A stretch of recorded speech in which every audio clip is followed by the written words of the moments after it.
গাজীপুরের সাংবাদিক তুহিন হত্যার ঘটনায় ৭ জন গ্রেফতার। র্যাবের কাছে জড়িত থাকার কথা স্বীকার স্বাধীনের। তারেক রহমানই আগামীর প্রধানমন্ত্রী বললেন মির্জা ফখরুল। দেশের মানুষের মৌলিক অধিকার ফিরিয়ে দেওয়ার আহ্বান।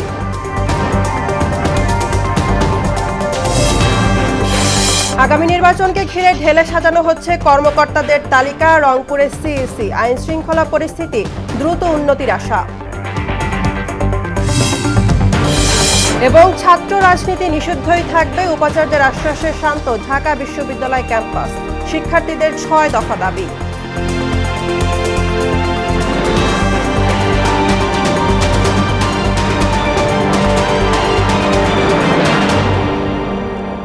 আসসালামু আলাইকুম, সবাইকে মোহনা সংবাদে স্বাগত। শুনছিলেন শিরোনাম, পুরো সংবাদের সঙ্গে আছি আমি বুশরা জাহানিমা। গাজীপুরের সাংবাদিক তুহিন হত্যায় জড়িত অভিযোগে স্বামী স্ত্রী সহ মোট ৭ জনকে গ্রেফতার করেছে আইন শৃঙ্খলা বাহিনী। সিসিটিভি ফুটেজ দেখে শনাক্তের পর তাদের গ্রেফতার করা হয়। র্যাব জানিয়েছে গ্রেফতার স্বাধীন হত্যায় জড়িত থাকার কথা স্বীকার করেছে। আতিকুর রহমানের প্রতিবেদন, জানাচ্ছেন সিফাত রহমান জেসি। বৃহস্পতিবার রাত ৮টার দিকে গাজীপুরের চান্দনা চৌরাস্তা এলাকায় সাংবাদিক আসাদুজ্জামান তুহিনকে কুপিয়ে হত্যা করে দুর্বৃত্তরা। এর সিসিটিভি ফুটেজ সামাজিক যোগাযোগ মাধ্যমে ছড়িয়ে পড়লে ব্যাপক ক্ষোভের সৃষ্টি হয়। পরে ফুটেজ দেখে হত্যাকারীদের শনাক্ত করে আইন শৃঙ্খলা বাহিনী। গ্রেপ্তার করা হয় কেটু মিজান, তার স্ত্রী গোলাপি, আলামিন, সুমন, শাহজালাল, ফয়সাল ও স্বাধীনকে। র্যাব জানায় তাদের হাতে গ্রেপ্তার স্বাধীন সাংবাদিক হত্যায় জড়িত থাকার কথা স্বীকার করেছেন। সাংবাদিক কুপিয়ে হত্যার চাঞ্চল্যকর ঘটনার অন্যতম আসামি স্বাধীনকে আমরা গতকাল রাত্রে শিববাড়ি এলাকা হতে গ্রেপ্তার করেছি এবং এই ঘটনার সাথে জড়িত স্বাধীন অন্যতম আসামি এবং আমরা ভিডিও ফুটেজ, ওপেন সোর্স এবং আমাদের ইন্টেলিজেন্সের মাধ্যমে তাকে আমরা গ্রেপ্তার করতে সক্ষম হয়েছে এবং গ্রেপ্তারের পরে সে সমস্ত ঘটনার বর্ণনা দিয়েছে এবং সে এই ঘটনার সাথে জড়িত কথা স্বীকার করেছে। হত্যাকাণ্ডে জড়িত অন্যদেরও গ্রেপ্তারে অভিযান অব্যাহত রয়েছে বলে জানায় র্যাব। এই হত্যাকাণ্ডের সাথে জড়িত আসামিদের গ্রেপ্তারের জন্য RAB 1 specialised company Porabari camp, গাজীপুরের আভিযানিক দল বিষয়টি আমলে নিয়ে ছায়া তদন্ত শুরু করে। সিসিটিভি ফুটেজ দেখে পুলিশ জানিয়েছে একজনের উপর হামলার ভিডিও ধারণ করায় দুর্বৃত্তরা সাংবাদিক তুহিনকে কুপিয়ে হত্যা করে। সিফাত রহমান জেসি, মোহনা সংবাদ। তারেক রহমানই দেশের আগামীর প্রধানমন্ত্রী, এমন মন্তব্য করলেন বিএনপির মহাসচিব মির্জা ফখরুল ইসলাম আলমগীর। রাজধানী Kakrail Wills Little Flower School মিলনায়তনে ডক্টরস অ্যাসোসিয়েশন অফ বাংলাদেশ ড্যাবের জাতীয় সম্মেলনে তিনি মন্তব্য করেন। মির্জা ফখরুল দেশের মানুষের মৌলিক অধিকার ফিরিয়ে দেওয়ার আহ্বান জানিয়ে বলেন দ্রুতই দেশে গণতন্ত্র ফিরে আসবে। সম্মেলনে লন্ডন থেকে ভার্চুয়ালি যোগ দেন বিএনপি ভারপ্রাপ্ত চেয়ারম্যান তারেক রহমান। আচ্ছা, আমাদের ভারপ্রাপ্ত চেয়ারম্যান মহোদয় নয়, আমাদের ভবিষ্যৎ নেতা, ভবিষ্যৎ কাণ্ডারি, ভবিষ্যতের আমাদের প্রধানমন্ত্রী আজকে এখানে বসে আছে। আমরা দেখতে চাই যে বাংলাদেশে শুধুমাত্র একটি গণতান্ত্রিক ব্যবস্থা নয়, বাংলাদেশে শুধুমাত্র মানুষের ভোটের অধিকার নয়, বাংলাদেশের মানুষের স্বাস্থ্যের অধিকার, বেঁচে থাকার অধিকার, তার ভাতের অধিকার, অন্যের অধিকার সবকিছু নিশ্চিত করতে হবে। নির্বাচনকে ঘিরে কর্মকর্তাদের তালিকা ঢেলে সাজানো হচ্ছে বলে জানিয়েছেন প্রধান নির্বাচন কমিশনার এএমএম নাসির উদ্দিন। সকালে রংপুরে ত্রয়োদশ জাতীয় সংসদ নির্বাচন উপলক্ষে রংপুর অঞ্চলের নির্বাচন কর্মকর্তাদের সাথে মতবিনিময় সভায় তিনি কথা বলেন। নির্বাচন কমিশনের উপর আস্থা ফেরাতে আইন কানুন মেনে অবাধ, সুষ্ঠু ও নিরপেক্ষ নির্বাচন করতে কমিশন অঙ্গীকারবদ্ধ বলে জানান সিইসি। দেশের আইন শৃঙ্খলা পরিস্থিতি দ্রুত উন্নতি হবে বলেও আশা করেন নাসির উদ্দিন। এই দেশের লোকজন, আইনশৃঙ্খলা বাহিনী, প্রশাসনের লোকজন, তারপরে আপনার এই যে প্রিসাইডিং পুলিং অফিসার মিলে একটা সুন্দর নির্বাচন দিতে পারে, এই যে একটা মানুষের যে বিশ্বাস, আস্থা জায়গাটাকে সৃষ্টি করে দেওয়া, এটি একটা সবচেয়ে বড় চ্যালেঞ্জ হয়ে গেছে। একটা ফেয়ার ইলেকশন আমরা অ্যারেঞ্জ করব এবং আমাদের কাজকর্মে তারা দেখবে যে আমরা একটা সুন্দর একটা ইকুয়াল লেভেল প্লেইং ফিল্ড যদি করি, সব প্লেয়ারদের জন্য যদি আমরা একটা মাঠটা সমান করে দিতে পারি, তাহলে দেখবেন যে তারা অবশ্যই আগ্রহী হবে। ঢাকা বিশ্ববিদ্যালয় ছাত্র রাজনীতি নিষিদ্ধ থাকবে। উপাচার্য অধ্যাপক নিয়াজ আহমেদের এমন ঘোষণার পর শান্তি ফিরছে ক্যাম্পাসে। শুক্রবার সকালে বিশ্ববিদ্যালয় শাখা ছাত্রদলের হল ইউনিট সমূহে আহ্বায়ক কমিটি ঘোষণাকে কেন্দ্র করে দুপুর থেকে উত্তপ্ত হয়ে ওঠে ক্যাম্পাস। বিকেলে শুরু হয় বিক্ষোভ। রাত 12টার পর হলের শিক্ষার্থীরা টিএসসির রাজু ভাস্কর্যে জড়ো হন। পরবর্তীতে তারা অবস্থান নেন উপাচার্যের বাসভবনের সামনে। ব্যাপক হট্টগোলের পর এক পর্যায়ে উপাচার্যের পক্ষ থেকে ঘোষণা আসে, গত বছরের 17 জুলাইয়ের পরিপত্র অনুযায়ী গুপ্ত ও প্রকাশ্য হল রাজনীতি নিষিদ্ধ থাকবে। পরে শিক্ষার্থীরা 24 ঘন্টার মধ্যে ছাত্রদল, শিবির, বাকচাষ, বাম সহ হলে এক্সিস্টিং গুপ্ত কমিটি বিলুপ্ত সহ 6 দফা দাবি ঘোষণা করে। আমরা নিবর্তনমূলক কোনো রাজনীতি হল পর্যায়ে চাই না, এটা খুব পরিষ্কার। 17 তারিখ তোমাদের ক্ষেত্রে যদি এটা আমাদের আগে 17 জুলাইতে ওই সময় হল প্রশাসন কর্তৃক যেসব সিদ্ধান্ত হয়েছে ছাত্র এবং হল প্রশাসনের মধ্যে, সেটি তারা তাদের মতো করে বিবেচনা করতে পারবে, আমাদের তাতে কোনো আপত্তি নেই। সুপেয় পানির তীব্র সংকটে ভুগছে বরগুনার পাথরঘাটাবাসী। পানির পাম্প 6 মাস বিকল্প থাকায় পৌরবাসীরা পানির অভাবে চরম দুর্ভোগে পড়েছেন, কিন্তু নিয়মিত পানির বিল গুনতে হচ্ছে তাদের। পানির এমন সমস্যা সমাধানের চেষ্টা করা হচ্ছে বলে জানিয়েছে কর্তৃপক্ষ। সুমন মোল্লার প্রতিবেদন, জানাচ্ছেন তাহসিন তারিন। দেশের সর্বদক্ষিণের উপজেলা পাথরঘাটার চারদিকে থই থই পানি থাকলেও এখানকার বাসিন্দারা পাচ্ছেন না সুপেয় পানি। পৌরসভার 6টি পানির পাম্পের মধ্যে দীর্ঘদিন বিকল হয়ে আছে 4টি। তাতে পুরো শহরের পানির সরবরাহ মারাত্মকভাবে ব্যাহত হচ্ছে। সমাধানে পৌরবাসী একাধিকবার মানববন্ধন ও প্রতিবাদ কর্মসূচি করলেও কোনো লাভ হয়নি। বাসিন্দাদের দাবি, 6 মাস ধরে সাপ্লাই পানি না পেলেও নিয়মিত বিল গুনতে হচ্ছে তাদের। পাথরঘাটার যারা নাগরিক আছে তারা আসলে এর জন্য যে মারাত্মকভাবে ভুগতেছে তার আসলে ভাষায় প্রকাশ করার মতো না। পানি খাবো তাও যে একটা ব্যবস্থা পাথরঘাটার ভিতরে সেরকমের আমাদের ব্যবস্থা নাই। পৌরসভা ট্যাক্স দেবে, পানি সময় মতো পাবে না, পৌরসভা বাস করবে, ডেঙ্গুতে মরবে। আমরা যে বিল দেবো আমরা তো আদৌ পানি পাচ্ছি না। এই কিল্লাবাসী ব্যতীত আমরা অন্যান্যরা কিছু কিছু পানি পাই, আপনারা অবজারভেশন করে দেখতে পান। পানি নাই কিন্তু পানির বিল আছে, এটা হলো সবচেয়ে মূল কথা। যখন তারা পানি দিতে পারে না তখন তো অন্তত বিলটা আমাকে, যে পরিমাণ আমি পানি ব্যবহার করি ওই পরিমাণ বিলটা করা উচিত। সুপেয় পানি সরবরাহে ইতোমধ্যে প্রকল্প গ্রহণ করা হয়েছে। অনুমোদন পেলেই দ্রুত কাজ শুরুর আশ্বাস দেন নির্বাহী প্রকৌশলী। যে নূতন 2টা নলকূপ যদি বসানো হয় তাহলে এই সমস্যার সমাধান হতে পারে, নাইলে এ পর্যন্ত আপনাদের ধৈর্য ধরতে হবে। বিষয়টি নিয়ে দ্রুত সমাধানের চেষ্টা করা হচ্ছে জানিয়ে উপজেলা কর্মকর্তা জানালেন, যাদেরকে পানি সরবরাহ করা যাচ্ছে না তাদের বিল কমিয়ে নেওয়া হবে। পানি না পেয়ে থাকে মিনিমাম বিল বা সেই বিষয়টি আমরা জুন মাস এখন ধরছি না, আমরা জুলাই মাস থেকে বিলের একটা সমন্বিত বিল করার একটা চিন্তা ভাবনা করছি, যে যারা রেগুলার পানি পাচ্ছে না তাদেরকে কিছু ছাড় দেওয়া যায় কিনা সেটি আমরা আমলে নেব। আর নতুনভাবে আমরা বোরিং করে পানির সরবরাহটা যেন বাড়ে সেই ব্যবস্থা আমরা নিচ্ছি। ক্ষুব্ধ পৌরবাসী চান দ্রুত বিকল হওয়া পাম্প সচল করে পর্যাপ্ত সুপেয় পানির ব্যবস্থা করা হোক।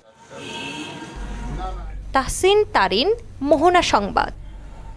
উত্তরবঙ্গের মানুষের যাত্রা সহজ করতে সিরাজগঞ্জের হাজীকুমরুল গোলচত্বরে নির্মাণ করা হচ্ছে আন্তর্জাতিক মানের ইন্টারচেঞ্জ। চলমান এই প্রকল্প বাস্তবায়িত হলে যানজটমুক্ত হবে যমুনা সেতুর পশ্চিম সংযোগ সড়কে, কমবে দুর্ঘটনা ও যাত্রী ভোগান্তি। প্রকল্পের কাজ নির্ধারিত সময়ে শেষ করতে কাজ চলছে বলে জানান প্রকল্প পরিচালক। সোহেল রানার প্রতিবেদন, জানাচ্ছেন আফরিন পাপি। সিরাজগঞ্জের হাটিকুমরুল গোল চত্বর ঢাকা, রাজশাহী, রংপুর ও খুলনা মহাসড়কের মিলনস্থল। এই মোড়ে প্রতিদিন হাজার হাজার যানবাহন চলাচল করে। 2022 সালে শুরু হয় দেশের দ্বিতীয় ও সর্বাধুনিক প্রযুক্তি সম্পন্ন আন্তর্জাতিক মানের হাটিকুমরুল ইন্টারচেঞ্জ নির্মাণ প্রকল্পের কাজ, যার মাধ্যমে যান চলাচল হবে একমুখী, নিয়ন্ত্রিত ও সিগন্যাল মুক্ত। ফলে কমবে সময়, সাশ্রয় হবে অর্থ, বাড়বে গতি। এছাড়াও কমবে সড়ক দুর্ঘটনা ও প্রাণহানি। ইন্টারচেঞ্জটা হলে এখন এখানকার মানুষের যানজট হবে না, মানুষের দুর্ভোগ লাভক হবে। ইন্টারচেঞ্জ নির্মাণ হলে হয়তো আমরা অনায়াসে পাস হয়ে যাব, নিট দিয়ে যাব, কেউ ফ্লাইওভার দিয়ে যাবে। নির্ধারিত লেনে চলবে, কোনো গাড়ির সাথে কোনো গাড়ি মুখোমুখি হওয়ার কোনো সম্ভাবনা নেই। আমাদের সময় অনেক আগাবে এবং সব দিক দিয়ে আমাদের সুবিধা আছে। সিরাজগঞ্জের ইন্টারচেঞ্জ হচ্ছে, এতে উত্তরাঞ্চলের ব্যবসায়ীরা উপকৃত হবেন বলে মনে করেন এই ব্যবসায়ী নেতা। উত্তর অঞ্চলের যারা ব্যবসায়ী আছে তাদের অনেক উপকার হবে। খুব অল্প সময়ের মধ্যে দিনাজপুর, রংপুর, রাজশাহী বিভিন্ন অঞ্চল থেকে মালামাল খুব সহজ সময়ের মধ্যে ঢাকাতে পৌঁছাবে। প্রকল্প সংশ্লিষ্টরা জানান, নির্মাণ অগ্রগতি 55% সম্পূর্ণ হয়েছে। 2026 সালের ডিসেম্বরের মধ্যে প্রকল্পের কাজ শেষ এবং নির্ধারিত সময়ে উন্মুক্ত করার জন্য রাত দিন কাজ চলছে। এই মুহূর্তে আমরা বলবো যে আমাদের 55% মতো প্রোগ্রেস হয়ে গেছে এবং আমাদের সময় তো আমাদের আছে 2026 ডিসেম্বর পর্যন্ত। আশা করি তার অনেক আগেই আমাদের বাকি অংশটা শেষ করে ফেলতে পারবো। হাটিকুমরুল ইন্টারচেঞ্জের বর্তমানে ডবল শিফটে কাজ চলছে। নির্ধারিত সময়ের মধ্যে কাজটা যাতে আমরা সম্পাদন করতে পারি এবং জনগণের চলাচলের জন্য উন্মুক্ত করে দিতে পারি, সেই লক্ষ্যে আমাদের ডবল শিফটে কাজ চলছে। 743 কোটি টাকা ব্যয়ে হাটিকুমরুল ইন্টারচেঞ্জের কাজ শেষ হলে নির্বিঘ্ন ও গতিশীল হবে উত্তরের 16 জেলার মানুষের যাত্রা, এমন প্রত্যাশা সবার। আফরিন পপি, মোহনা সংবাদ। বছরের প্রথম 7 মাসে ভারতের আহমেদাবাদ, বাংলাদেশের রাজধানী ঢাকা সহ বিভিন্ন দেশে 15টিরও বেশি বিমান দুর্ঘটনায় প্রাণ গেছে 4 শতাধিক মানুষের। এসব দুর্ঘটনা কেবল মানুষের প্রাণই নয়, কেড়ে নিয়েছে বহু পরিবারের স্বপ্ন, আকাঙ্ক্ষা ও ভবিষ্যৎ। প্রতিটি দুর্ঘটনায় রেখে গেছে মর্মান্তিক এক একটি অধ্যায়। বিশ্বজুড়ে গেল 7 মাসে কিছু উল্লেখযোগ্য বিমান দুর্ঘটনা সম্পর্কে জানব কাজী শাহরিনের ডেস্ক রিপোর্টে। 2025 সাল, যেখানে প্রযুক্তির উৎকর্ষতা ও নিরাপত্তার অঙ্গীকার ছিল সর্বোচ্চ, সেখানে বিমান বিধ্বস্তের একের পর এক মর্মান্তিক ঘটনা নাড়িয়ে দিয়েছে বিশ্ববাসীকে। বছরের প্রথম 7 মাসেই ঘটে গেছে 15টি দুর্ঘটনা, যা আকাশপথে মানুষের আস্থাকে করেছে প্রশ্নবিদ্ধ। বছরের শুরুতেই পশ্চিম অস্ট্রেলিয়ার রটনেস্ট দ্বীপের কাছে একটি সি প্লেন বিধ্বস্ত হয়। এতে মর্মান্তিক মৃত্যু হয় 3 জনের। 29 জানুয়ারি ওয়াশিংটনে যাওয়ার পথে মধ্যাকাশে ব্ল্যাক হক হেলিকপ্টারের সঙ্গে সংঘর্ষ হয় একটি মার্কিন যাত্রীবাহী উড়োজাহাজ। এতে উড়োজাহাজটি দ্বিখণ্ডিত হয়ে পটোমেক নদীতে আছড়ে পড়লে 64 আরোহী এবং হেলিকপ্টারে থাকা 3 মার্কিন সেনা নিহত হন। একই দিন সুদানে একটি বিমান রানওয়ে ছাড়ার কিছুক্ষণের মধ্যেই বিধ্বস্ত হয়। এতে প্রাণ যায় 20 জনের। এর ঠিক একদিন পর 31 জানুয়ারি যুক্তরাষ্ট্রের পেনসিলভেনিয়ার ফিলাডেলফিয়াতে আবাসিক এলাকায় একটি মেডিকেল বিমান আছড়ে পড়ে। বিমানে থাকা 7 জনই নিহত হন সে দুর্ঘটনায়। 6 ফেব্রুয়ারি আলাস্কার নোম শহরে একটি নির্ধারিত অভ্যন্তরীণ ফ্লাইট নিখোঁজ হয়। পরে আলাস্কার পশ্চিম উপকূলের কাছে বিমানটির ধ্বংসাবশেষ ও 10টি মরদেহ খুঁজে পায় কোস্টগার্ড। 17 মার্চ রোয়াটান দ্বীপ থেকে উড্ডয়নের কয়েক মিনিটের মধ্যেই হন্ডুরাসের ক্যারিবীয় উপকূলে একটি বিমান বিধ্বস্ত হয়। এতে 5 জন প্রাণে বেঁচে গেলেও 12 জন নিহত হয়। 12 জুন ভারতের আহমেদাবাদে ঘটে সবচেয়ে মর্মান্তিক বিমান দুর্ঘটনা, যেখানে একজন বাদে বিমানের 242 আরোহীর সবাই মারা যায়। বিমানটি একটি মেডিকেল ছাত্রাবাসে আছড়ে পড়ায় আরও অর্ধশত মানুষ প্রাণ হারায়। লন্ডনগামী এয়ার ইন্ডিয়ার বিমানটি আহমেদাবাদের বিমানবন্দর থেকে উড্ডয়নের 5 মিনিটের মধ্যেই বিধ্বস্ত হয়। মাস না ঘুরতেই বছরের আরেকটি মর্মান্তিক বিমান দুর্ঘটনার সাক্ষী হয় বিশ্ববাসী। 21 জুলাই বাংলাদেশের একটি যুদ্ধ বিমান প্রশিক্ষণের সময় নিয়ন্ত্রণ হারিয়ে উত্তরার মাইলস্টোন স্কুলের একটি ভবনে আছড়ে পড়ে। এতে পাইলট সহ দগ্ধ হয়ে মারা যায় 34 জন, যার মধ্যে 28 জনই শিশু। কোমলমতি শিক্ষার্থীদের ঝলসানো শরীর আর করুণ আর্তনাদ কাঁদিয়েছে বিশ্ববাসীকে। এর 3 দিনের মাথায় 24 জুলাই রাশিয়ায় 50 আরোহী নিয়ে একটি যাত্রীবাহী বিমান বিধ্বস্ত হয়। উড্ডয়নের পর বিমানটি রাডার থেকে অদৃশ্য হয়ে যায়। পরে আমুর অঞ্চলে ধ্বংসাবশেষ পাওয়া যায়।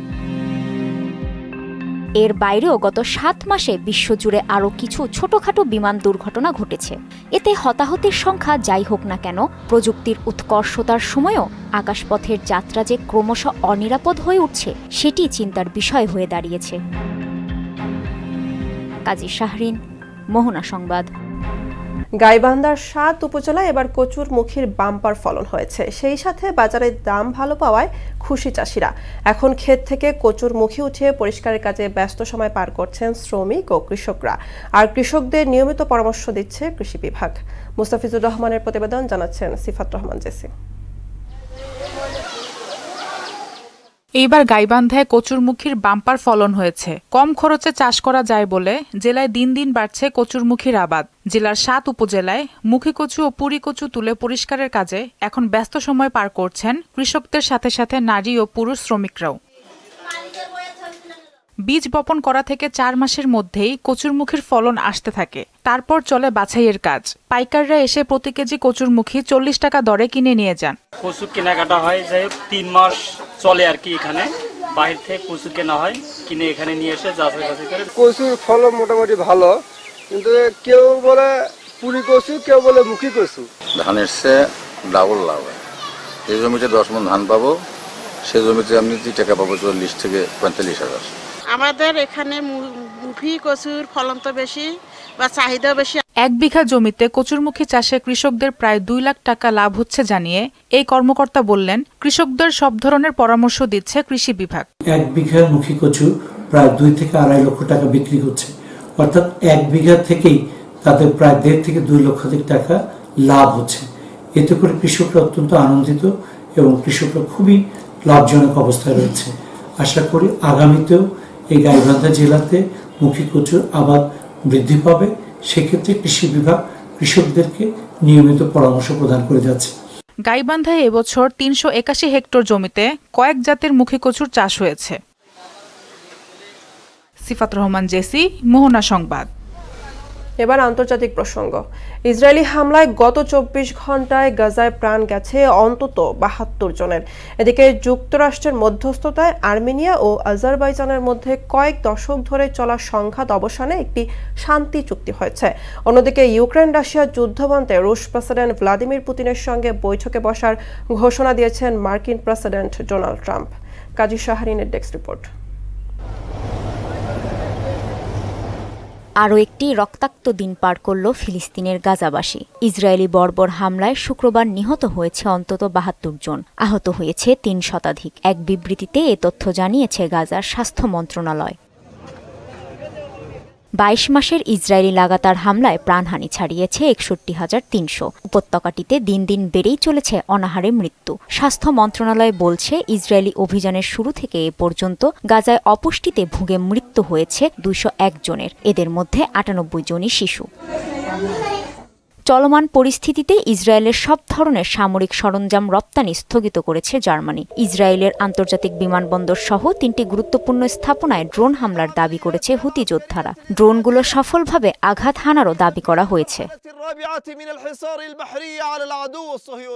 এদিকে আর্মেনিয়া ও আজারবাইজানের মধ্যে কয়েক দশক ধরে চলা সংঘাত অবসানে হোয়াইট হাউসে একটি শান্তি চুক্তি হয়েছে। শুক্রবার মার্কিন প্রেসিডেন্ট ডোনাল্ড ট্রাম্পের সঙ্গে দুই দেশের নেতাদের বৈঠকে এ শান্তি চুক্তি স্বাক্ষরিত হয়।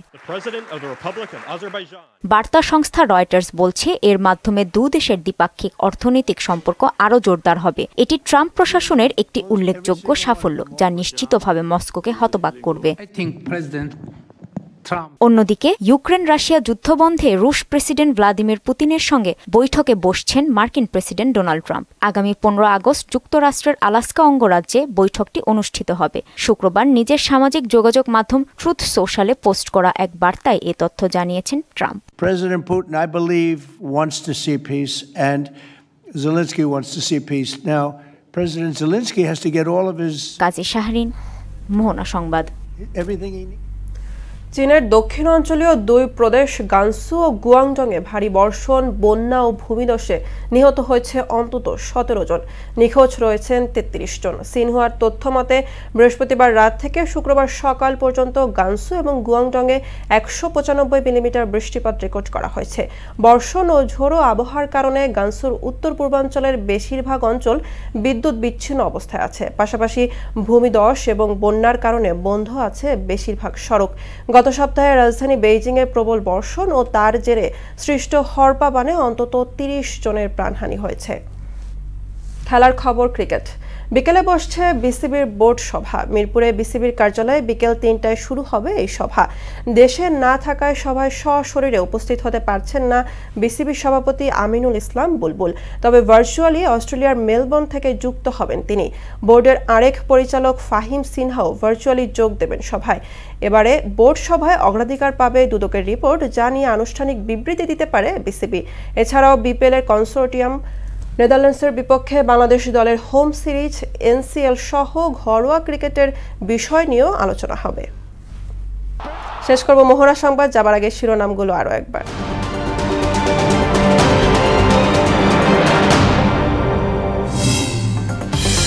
গাজীপুরের সাংবাদিক তুহিন হত্যার ঘটনায় ৭ জন গ্রেফতার। র্যাবের কাছে জড়িত থাকার কথা স্বীকার স্বাধীনের। তারেক রহমানই আগামীর প্রধানমন্ত্রী বললেন মির্জা ফখরুল। দেশের মানুষের মৌলিক অধিকার ফিরিয়ে দেওয়ার আহ্বান। আগামী নির্বাচনকে ঘিরে ঢেলে সাজানো হচ্ছে কর্মকর্তাদের তালিকা। রংপুরে সিএসি, আইন শৃঙ্খলা পরিস্থিতি দ্রুত উন্নতির আশা।